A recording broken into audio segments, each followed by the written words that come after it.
There's one over there, one over there.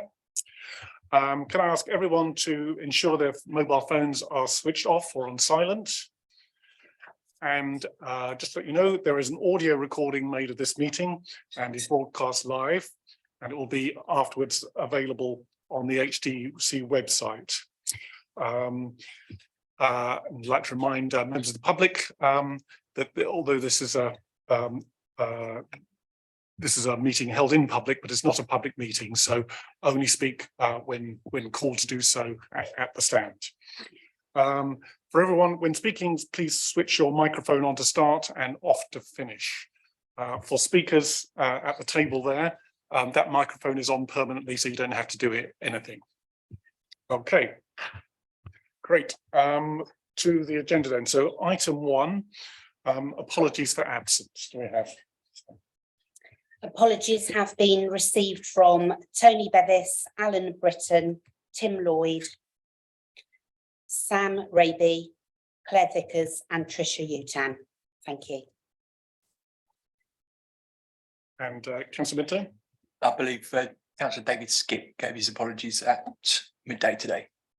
So Councillor Skip has advised us that he may well be late for the meeting, but thank you. So he said that he will try to attend, but he may be late. But thanks very much. Chairman, apologies from Councillor Stannard. Thank you very much. Any others? Okay. Okay, item 2. To approve as correct the minutes of the meeting held on the 1st of November 2022. Is everyone in agreement that they are correct? And I will sign them after the meeting. Thank you. Item 3. Do we have any declarations of interest from members? Not seeing any hands. Okay. Item 4, Chairman's announcements. I don't have any announcements. So item 5, appeals. They are just for noting, not for debate. So moving on then to item 6, the first substantive item on the agenda, which is sorry, before we do that, I'd like to, if the officers could introduce themselves to the public. Thank you. Good evening, I'm Amanda Wilkes, I'm a senior planner. Emma Parks, the Head of Development and Building Control. Michelle Hock, Legal Services. And Liz Fennick, Democratic Services Officer. Thank you very much.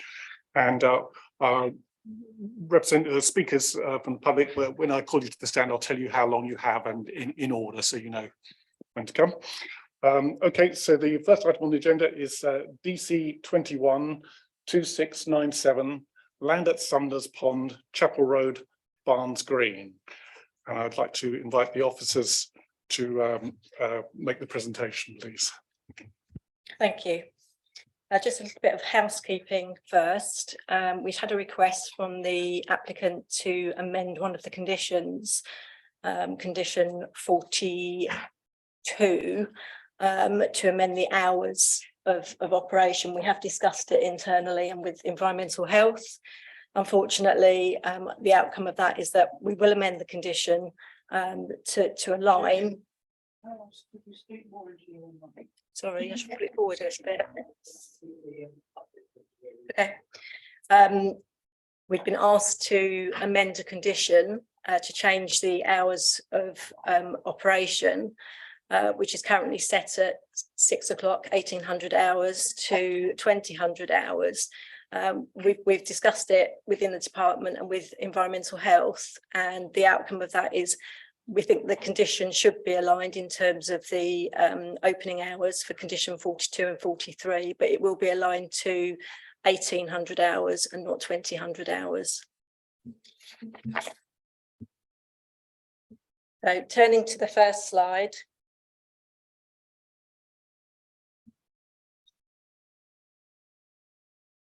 So this is the application site in red. And you can see the boundary around the site. The blue edge line is land within the ownership of the applicant, which forms part of Sumner's Ponds fishery and camping site. The application is for the erection of 32 residential dwellings, including 35% affordable housing, 6 number commercial units and 1 number reception building, creation of an access and circulation routes, parking, hard and soft landscaping, together with a sustainable drainage system. The application site area is 1.9 hectares and currently comprises the northern and southern parcels of the land subject to the application, as you can see here. The northern part of the site comprises the parcel of land surrounded to the north, east and west by field boundary hedges and predominantly comprises the undeveloped field with storage for farm vehicles and hay bales within the southeastern corner. The southern parcel of land comprises a collection of farm buildings historically used for commercial, light industrial or farming related activities. Beyond the site boundaries to the north is the Grade 2 listed building, Little Slaughterford, and open fields beyond. To the south are the fishing lakes associated with Sumner's Pond fishery and campsite. To the east is the built up area boundary of Barnes Green. The boundary runs along the eastern side of Chapel Road. And to the west, Sumner's Pond campsite in the applicant's ownership, and then fields beyond.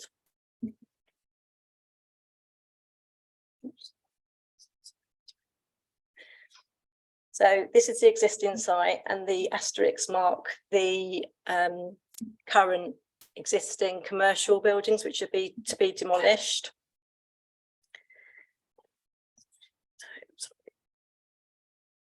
So that comprises 3,417 square metres effectively of commercial floor space that will be demolished and then replaced with 6 commercial units.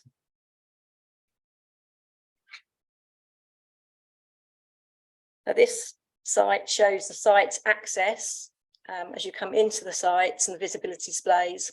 The pink lines show the access itself, and then as it narrows on the southern side of the site, that's where the public right of way, the bridle way, is being relocated. It's being redirected along that line. That will be subject to a section 106 agreement. So turning now to the site sections within the site itself.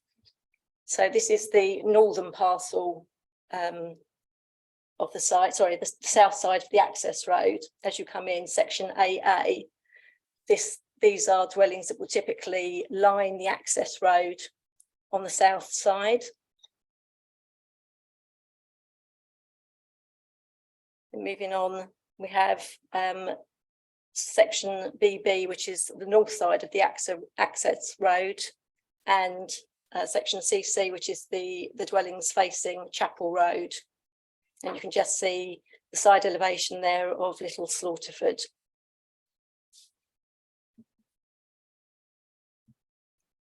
Moving on to the northern part of the site, you can see site section DD here. And again, this is adjacent to Little Slaughterford.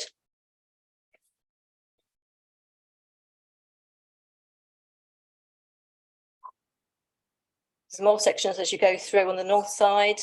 And these show the north of the site, that parcel with the dwellings adjacent to the northwest side of the spur road and the northeast side of the spur road as you branch into the northern part of the site.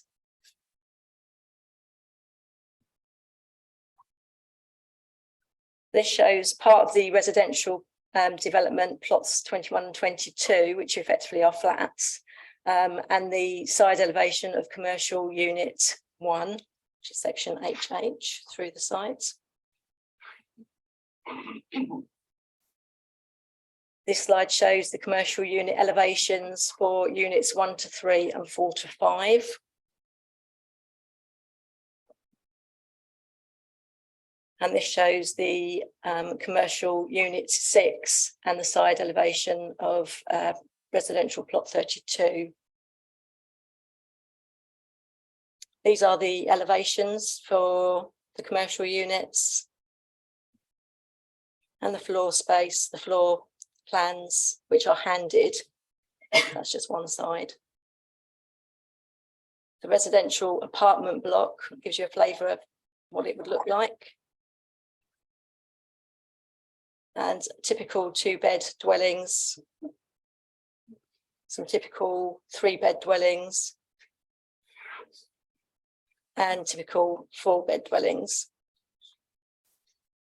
This is the reception unit, which is a single-storey unit to replace the existing reception area as you come into the caravan site itself, the camping site.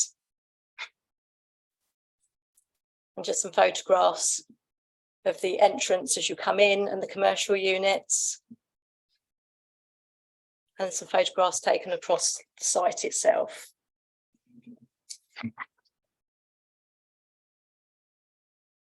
The application seeks full planning permission, as stated.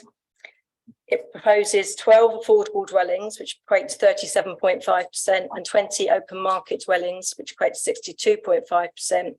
There are 63 allocated parking spaces, 7 unallocated parking spaces, and 12 visitor spaces, and EVC charging points for the dwellings, as well as 1 additional ones for the residential apartments. The proposal also includes 6 commercial units that don't exceed 2,000 square metres of ground space, with eaves heights of 4.5 metres and ridge heights of 6.5 metres, along with the reception unit. The commercial parking provision includes 89 parking spaces for the commercial units, along with an additional 5 disabled spaces. So there's a provision of 94 spaces in total, which will be shared with the reception unit for holidaymakers who are coming into the site.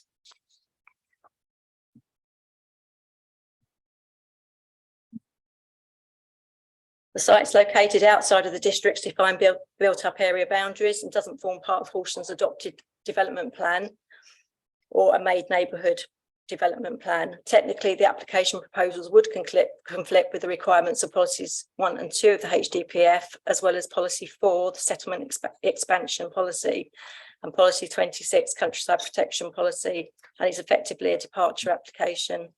The site is, however, allocated for housing and commercial purposes within the draft Barnes Green and Itchingfield Neighbourhood Development Plan, and policies 9 and 9A, Sumners Pond, set out the criteria to which it relates.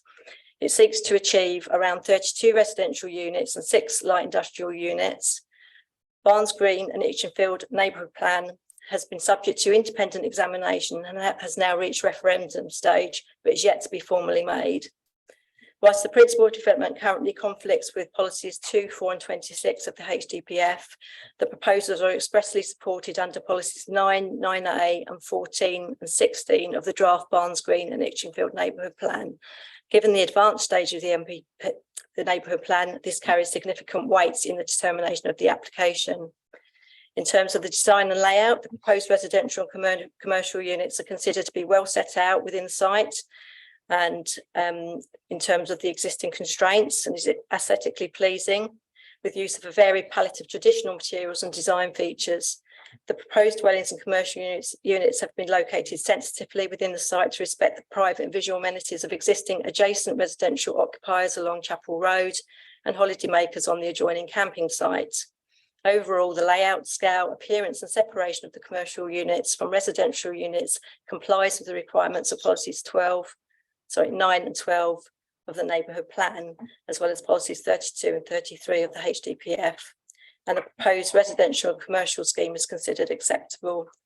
In regards to the impact of the proposals on the setting of the Grade 2 listed building known as Little Slaughterford, when assessed against policy 34 of the HDPF and the MPPF, the level of harm identified is considered to be less than substantial and somewhere in the middle of the scale. The scheme has, through design, sought to respect the character and setting of the listed building with a siting of 1.5-storey dwellings adjacent to it and the preservation of the building line adjacent to Chapel Road. It's considered that overall the less than substantial level of harm identified would be outweighed by the public benefits associated with the proposal. In regards to the housing mix and affordable housing provision as set out within the officer report, the type of mix is considered acceptable and compliant with policy 16 of the HDPF. West Sussex County Council Highways and the Public Right of Way teams have assessed the supporting information, and subject to the rerouting of the bridle way, which will be secured through the 106, the proposals are considered to be acceptable, and there are no concerns in regards to parking or any wider impacts on the operation capacity of nearby network. To address water neutrality, the applicants have submitted a water neutrality statement and proposes water efficiency measures through use of water efficient fixtures, fittings and appliances for all 32 residential units and for the proposed commercial units, which comprising 1 kitchen, 3 toilets in each unit. Using the accredited calculation methodology for Part G of the Water Regulations residential premises and BREEAM Watt 1 calculator for the commercial premises, it's been demonstrated that the measures, alongside the installation of rainwater recycling systems to capture rainwater from the building roofs and stored within rainwater tanks for each dwelling, will achieve a daily water use of 84.7 litres per day. The total estimated daily water use for the residential element of the development would therefore be 6,221.18 litres per day and 469.5 litres per day for the commercial units. So the estimated total water demand for the residential and commercial users at the site therefore equates to 6,691 litres per day. The strategy seeks to upgrade all of the toilets, taps and showers, which are calculated to make a saving of 9,241 litres a day. So that saving exceeds the predicted demand of 6,690 litres per day by some 2,551 litres per day, which gives considerable headroom.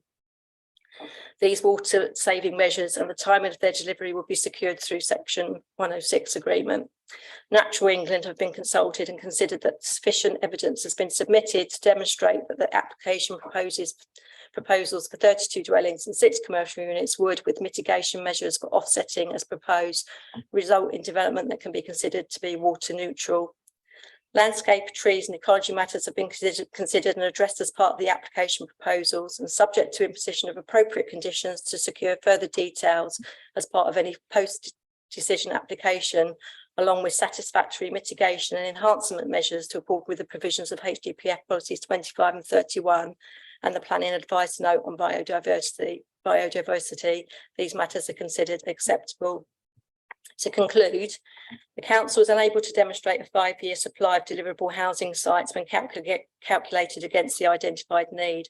As such, the weight attributed to the conflict with HDPF policies 4 and 26 is diminished, and the provisions of paragraph 11D of the MPPF are relevant, which requires the decision makers to apply the presumption in favour of sustainable development, the tilted balance in such circumstances.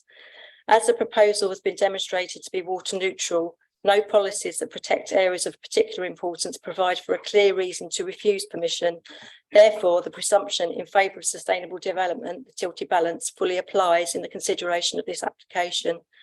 Officers are therefore recommending to committee that, subject to the conditions set out in the officer's report and the completion of the Section 106 legal agreement, the application for 32 dwellings, 6 commercial units and a reception building on this site should be granted planning approval.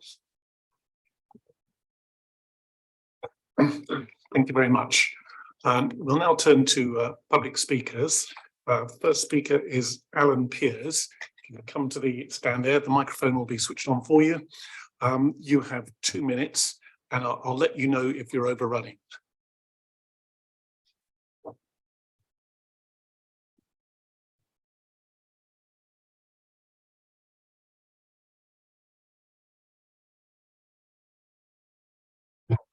It seems that your microphone's not switched on. If you could press the right-hand button. That's it. Hello, yes. Hi, Alan Pears. I'm current custodian of Little Slaughterford, the Grade 2 listed building at the neighbours Sumner's Pond site. I feel it is my duty to protect its setting on Chapel Road and potential damage caused by the proposed housing part of the development. The house, which was built in 1537, recently proved by the Wealden Building Study Group The house, which is timber frame and sits directly on clay soil with no foundations, was the first settlement in Barnes Green, and whose meadow was the greenfield site being discussed. The fact the site being proposed for the house build is greenfield, unless anyone can tell me different, seems to have been overlooked in the neighbourhood plan, as during the planning consultation with the residents, a clear 79% said no to building on greenfield sites. Your own committee report, point 6.113, states it is brown. However, the Sheila report of 2016 states it's greenfield and undevelopable. Another point I would like to make is that the walled garden to the south of our house is attached to the house and therefore is classed as listed. I would need permission if that to do anything with that walled garden. This means the statement that proposed development will be 12 meters from the house is not true. It will be just 3 meters, causing substantial loss of privacy. One final point from me, the Sussex North Water Neutrality Study final report dated November 22. Has the developer worked to these requirements? That's me. Thank you very much. You're bang on time. Thank you. Second speaker is Hugh James, the agent, and you also have 2 minutes. Thank you.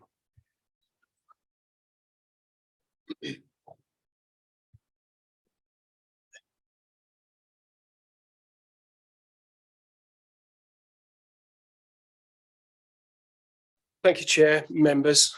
The journey to achieving tonight's recommendations followed years of hard work by the applicant, the Parish Council and Horsham officers. The Sumners Pond site has been run by the Smith family for decades, and as joint applicants, they want to deliver a legacy for future generations in the form of 32 houses and commercial space to meet local needs. The site will soon be allocated within the neighbourhood plan and in line with the draft Horsham local plan. The Parish Council worked very hard with the district to outline their vision for the settlement, and the applicants have engaged positively with the parish in the thrust of localism to deliver a scheme that meets their aspirations. The collaborative approach has evolved over the last year or more, including several meetings with the parish and local people. The design has always been led by its rural setting and local views, and the setting of adjacent heritage assets have fully informed the layout and form, with a green space and pond at its core and close to the bridleway. An innovative water neutrality solution is agreed through upgrades to Sumners Pond's facilities, which, alongside water saving measures in the new build properties, provides for a net gain in water usage overall. The commercial space is for existing users as well as new, in high quality working spaces for the local community. One request is that the hours of use be extended to an 8 PM close, which is normal, and particularly as existing users at the site are unrestricted. Overall, there are clear economic and social benefits which would help to meet the aims of the neighbourhood plan, with significant funds also available through SIL to fund local infrastructure enhancements. In summary, we hope that members will be able to support this proposal that will meet local needs and aspirations, particularly through 35% affordable housing provision and locally available commercial space. Thank you very much. Thank you very much. The third speaker is Lee Goosens, applicant, and you also have 2 minutes. Thank you. Good evening, Chair and members. The farming and leisure-based business at Summer Ponds is a third-generation owned and operated enterprise at the heart of the community that has been decades in the making.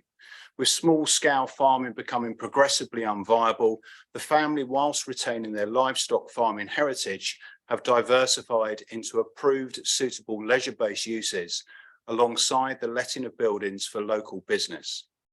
What it now exists is something akin to a country park and farm, an important layer in the social fabric of Barnes Green and that of the well-being of local residents. The diversification has created business employment opportunities, particularly for young adults and casual workers. The enterprise is considered a success and of value to Barnes Green. The family are committed to the progressive development of the enterprise. However, investment is needed. To this end, the family took what they consider to be a very difficult decision to promote part of their land for residential development through the neighbourhood plan. Capital raised through the sale of the residential development will be used to develop the commercial units. Any surplus income raised, as well as that generated from the letting of the commercial units, will be reinvested into the existing operation. At face value, this is a water neutral application supported by the parish through their pending neighbourhood plan for much needed local mixed housing and small business units. In reality, it is so much more than that. If approved, this development will enhance a unique local environment and service.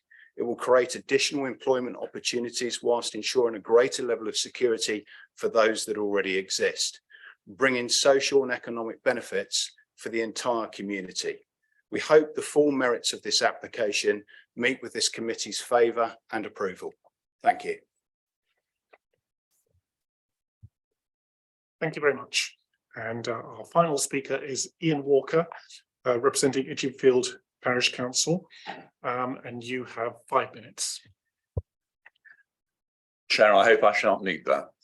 I'm here to speak on behalf of the Itchingfield Parish Council to support this application for planning consent. I'm the chair of the steering group responsible for preparation of our neighbourhood plan. As you've heard from your officer, this plan is not yet made, regrettably. The draft plan was submitted to HDC under Regulation 15 as long ago as April 2020, and we're still waiting for a final date for the referendum to take place. Be that as it may, however, given the stage that the neighbourhood plan has reached, the provisions of that draft plan should carry substantial weight with this committee.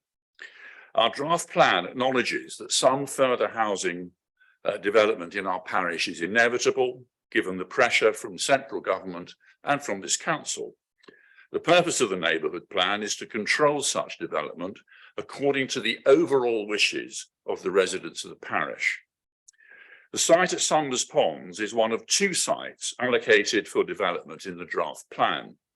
It was selected after a great deal of investigation, public consultation, and objective consideration, and after a call for sites produced 29 separate suggested development locations. This proposed development, as amended, accords in all major respects to the development that the parish envisioned in and as is set out in the draft neighbourhood plan. Our draft plan was prepared long before the issue of water neutrality had been formally raised, and our plan as currently drafted does not deal with that issue. So we must therefore rely on the view of this committee as to whether the water neutrality issue has been sufficiently addressed. The Parish Council notes and welcomes the conditions proposed at section 7 of your officer's report. The Parish Council therefore supports this application for planning consent, but subject to all the conditions set out in section 7 of the officer's report, subject to the completion of a section 106 agreement, and subject to my earlier submission on water neutrality. Thank you. Thank you very much. Do the officers want to say anything in answer? No, not at this stage. Okay, I'll go to then firstly to the local member, Councillor Ritchie. Thank you. I would actually like the officers to respond to the 2 points raised by Alan Pears. The first being, is it actually greenfield? And the second one being, is the development 3 metres or 12 metres from his property?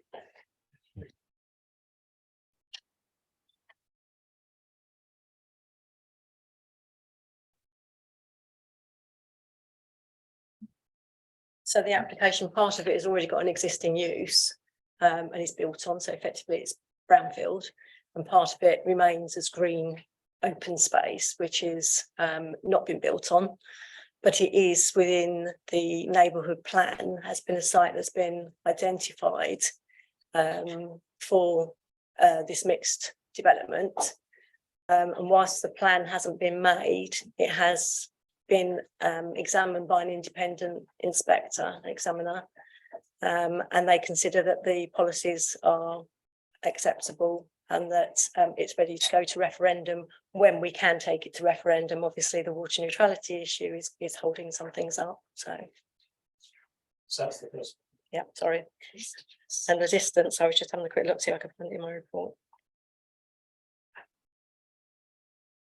We can clarify that. Yeah, we might have Perhaps to. we can come back to that, but I think it's likely to be that there's obviously a distance to the main building and then a distance to any other structures, including the walls, but we can see whether we can clarify that. Perhaps if you can ask a further question and we can find the answer.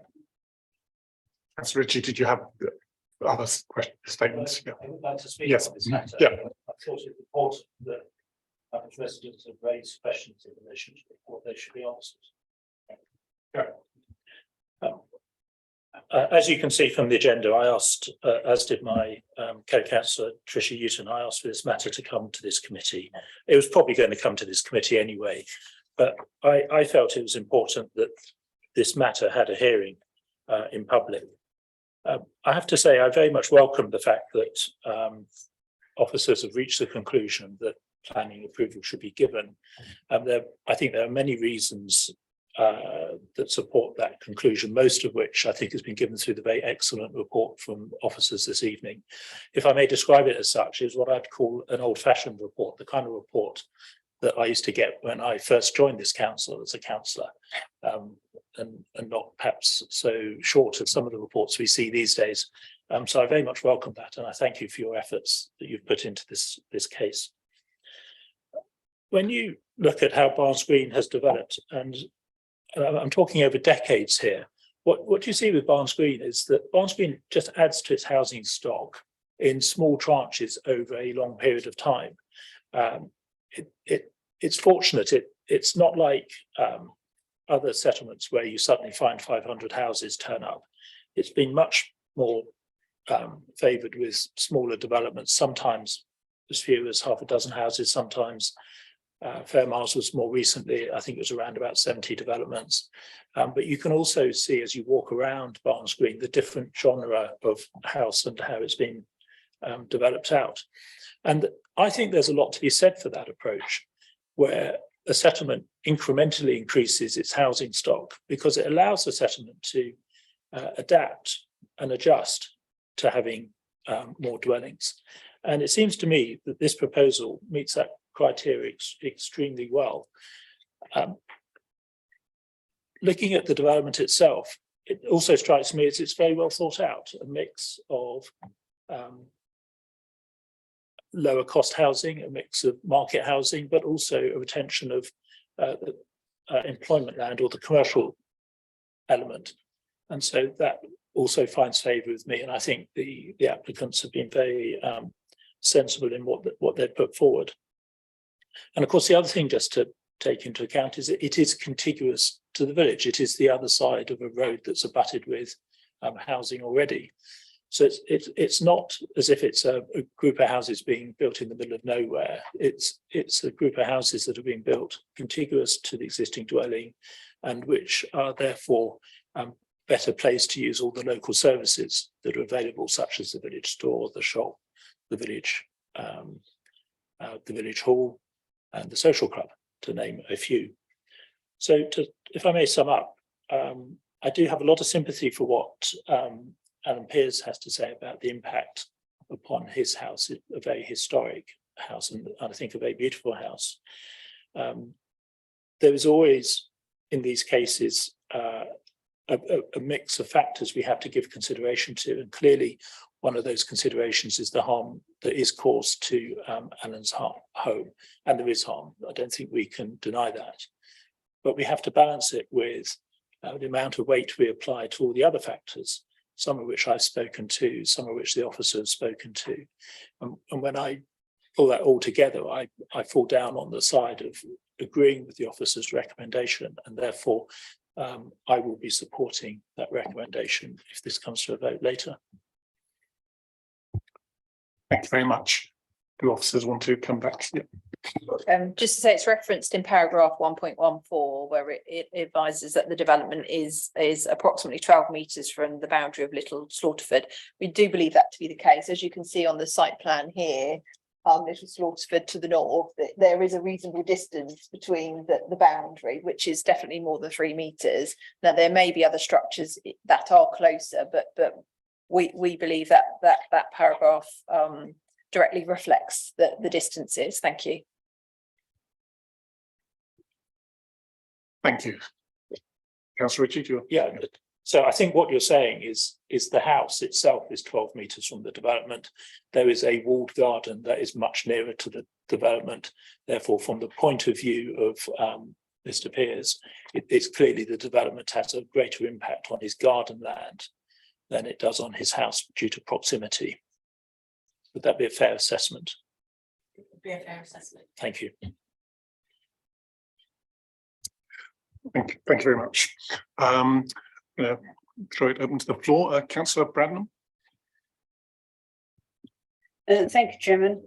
I'm more or less echo what Councillor Ritchie has been saying, and I did take the liberty of speaking to Councillor Utam because I knew she could not be here this evening. And as a great supporter of the neighbourhood plans and the neighbourhood plan system, then I would support this and support the officer recommendation. There seems to be a really good mix of houses, and with 35% affordable, I think, you know, we should welcome these type of developments when they run alongside the neighbourhood plan. So I would welcome it. Thank you. Thank you very much. I endorse your support for neighbourhood plans very thoroughly. Councillor Fletcher. Thank you. As with the other speakers, yes, it's great to see something coming forward that's in compliance with the neighbourhood plans. The point I did want to raise is how very disappointed I am about the treatment of the bridleway. This is a really important leisure facility out here at Sumners Pond. It's a great asset for the community. Through the site there is a bridleway. It actually happens to be one of our rare bridleways that actually goes somewhere rather than just being an isolated little fragment. The officers at West Sussex initially objected on the grounds of a lack of solution for the bridleway here, and eventually agreed to go ahead. I think that it's very disingenuous to look at this as being an improvement to the bridleway. You're asking people to divert onto it and then divert back off it and turn right onto the road, where you're unprotected for the last section of the journey. So it's a real disappointment that in a site that's basically a clean slate, you could have put anything you like down there, that the bridleway is being given such a low priority. We've managed to find space for 177 cars to be parked on the site. There is really room for the bridleway to have proper treatment. I don't think there's probably a lot we can do about it at this stage because nobody has actually raised this with enough rigour during the process, but it's of concern to equestrians. This is a bridleway that actually might get some equestrians on it, unlike some of ours. It's also a bridleway that's going to be used by people who are cycling. It's less impact, I think, to people walking, but really very disappointed and somewhat confused by the assumption that the diversion will go ahead. I don't see any conditions relating to what happens if we don't actually get the planning inspector to agree to this particular diversion. And I wonder whether the officers could clarify that. The diversion of the bridleway will be within the Section 106 agreement. They will have to make an application to us as a local authority because just by the nature of the diversion and this particular application, sometimes they have to do it through West Sussex County Council, sometimes it has to come to us. In this case, it will come to us. But there will be measures in the Section 106 agreement that will require them to come forward and make the application for the diversion, and also to ensure that there's adequate signage and surface treatment for the bridle way, which is 3 metres in width. Thank you. So Horsham District Council has the power to divert the bridleway, and if somebody were to object to it, that we're just up in the air.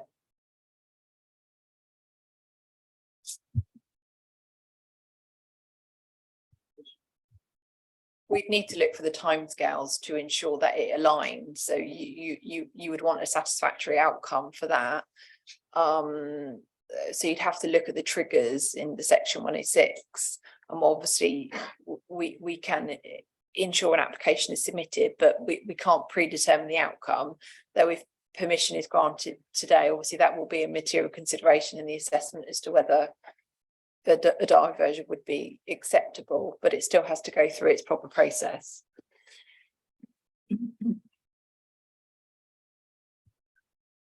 Thank you very much. Do I have any other speakers? Not seeing any. Councillor Minter. Thank you, Chair. There was a couple of times referenced, 2000 and 1800, and I'm not quite sure what we settled on. What is going into the approval, please? Yeah, so basically there's a condition 30, sorry, I'm just going to find it, 42 and 43. So 42, which is for the hours of operation, sets an evening time of 1800 hours Monday to Friday inclusive. And then the condition below it refers to deliveries that can be taken or dispatched from the site. And at the request of the applicant, we did increase that from 1800 hours to 2000 hours. And they since came back and have asked that the condition 42 about the hours of operation also be increased to 2000 hours. I've discussed this with our environmental health colleagues, and they are of the opinion that given the sensitive residential receptors that are going to be close by, they wish to remain the time to remain at 1800 hours, and therefore to align the conditions it would mean changing condition 43 from 2000 hours back down to 1800 hours so that they both have the same finishing time. Thank you. Thank you very much. Okay, if I have no other speakers, then we'll move to the vote. The officer recommendation is to approve. All those in favour, could you raise your hands? John. Condition 43, yeah, we need that in the resolution. With the amendment to condition 43 as described. So all those in favour, please raise your hands.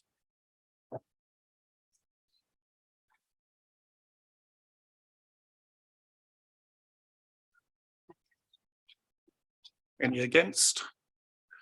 Any abstentions? Okay, just to clarify, then we had 21 votes for, so therefore the application has been approved. Thank you. Thank you very much. So it is resolved that this item is approved, and that is the only item on today's agenda, apart from item 7, urgent business, of which we don't have any. So it's an early night for us all. Thank you very much.